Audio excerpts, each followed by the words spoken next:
Welcome back to Mysteries of the Word, the channel where we explore the hidden truths of the Bible and beyond.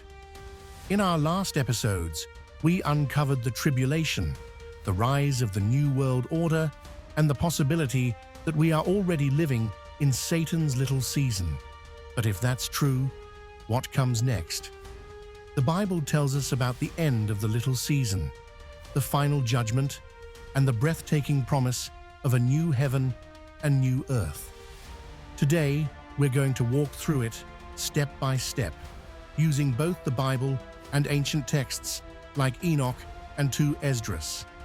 In Revelation 20, John sees a vision of Satan's last stand.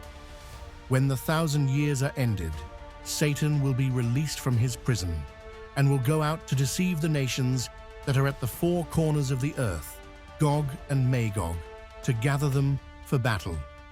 Their number is like the sand of the sea. This is the little season we've been talking about, a short but dangerous time of deception, chaos, and rebellion. Many scholars connect it to our present age, marked by false freedom, controlled governments, and worldwide deception. But notice what happens next.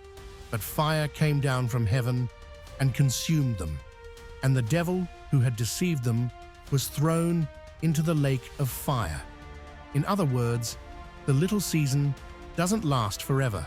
God allows it for a moment, like a final test for humanity, but then he ends it suddenly and decisively. The Book of Enoch also hints at this moment. It speaks of fallen angels being confined until the great day of judgment, when they are released briefly only to be destroyed. This mirrors Revelation's vision. Evil rises for a short time, but its end is guaranteed. After the defeat of Satan comes one of the most sobering scenes in all of Scripture. Then I saw a great white throne, and him who was seated on it. From his presence, earth and sky fled away, and I saw the dead, great and small, standing before the throne, and books were opened.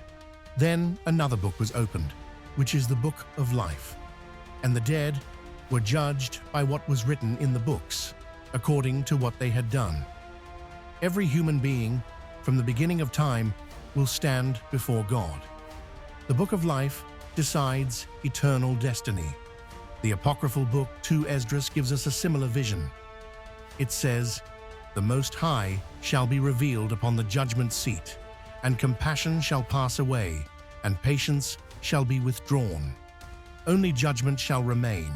Truth shall stand, and faith shall grow strong. And recompense shall follow, and the reward shall be manifested." This matches Revelation's scene perfectly. Mercy ends, judgment begins, and truth is revealed for all to see. But here's the good news. Judgment is not the end of the story. Then I saw a new heaven and a new earth, for the first heaven and the first earth had passed away, and the sea was no more. And I heard a loud voice from the throne saying, "Behold, the dwelling place of God is with man. He will dwell with them, and they will be his people, and God himself will be with them as their God. He will wipe away every tear from their eyes, and death shall be no more." This is God's final plan, not to abandon the world, but to renew it. The Book of Enoch also speaks of this transformation. In Enoch 91, it says, "Then the first heaven shall depart and pass away, and a new heaven shall appear, and all the powers of the heavens shall give sevenfold light forever. And after this there will be many weeks without number forever, in goodness and in righteousness." This is a picture of eternal restoration, a creation filled only with light, righteousness, and peace.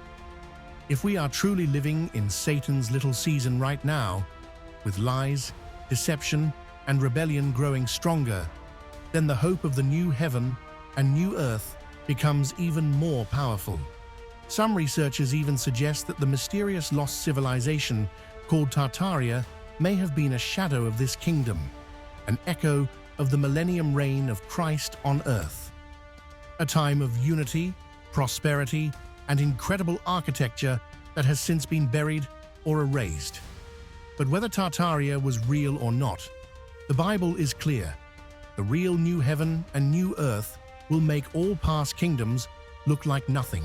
So, what happens after the little season? Evil is crushed, the world is judged, and then creation is made new. That is the hope for all who are written in the book of life. But this raises a deeper question. Is history itself repeating? Could the end times be a mirror of the days of Noah, with the same deceptions, the same rebellions, and the same judgments? That's what we'll explore in episode 6, The Days of Noah and the End Times Mirror. Before we wrap up, here's a surprising fact. 73% of the people who watch my videos aren't subscribed yet. So what are you waiting for? Hit that subscribe button and join us on this journey. You won't want to miss what's coming next.